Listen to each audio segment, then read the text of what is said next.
This game comes titled simply as Scarf, and whilst I've played other games revolving around clothing, especially hat, I think this one might be the first Scarf-based game that I've had the chance to check out. I'm going to give you 2 reasons to look at this game at the end, and also one that might make you avoid it.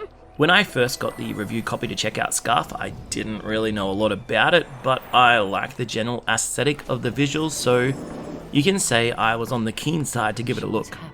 You quickly get a snapshot of the lore or background story that's going to drive us along, and it involves some pretty evil dudes destroying this fabric dragon, which I believe is the mother of our Scarf friend, and we show up after a pretty dramatic birthing style sequence and take on the hero status of the story alongside that little dragon Scarf.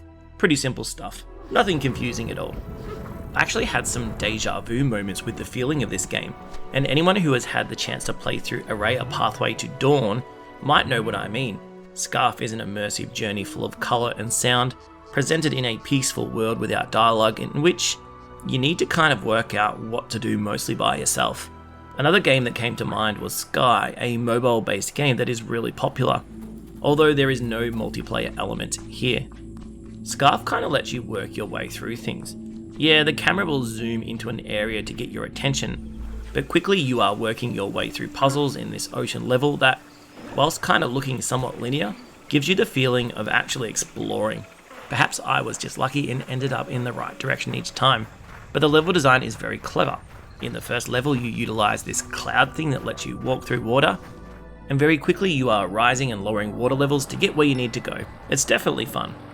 So that dragon Scarf thing? Yeah, not just here for looks. As you work your way around the map, collecting different power-ups and brutally taking these souls back from the evil dudes, your Scarf will give you the ability to complete new maneuvers, such as flinging yourself across the map, and this plays an integral part of the progression in Scarf. It's not revolutionary, but it is kind of fun. And when things click together, yeah, it feels good. I am sitting pretty firmly in the positive side of the game, and whilst there are issues at the start that had me somewhat skeptical, completing the ocean area has given me some insight into the level design and puzzle mechanics that's going to lead me towards playing some more.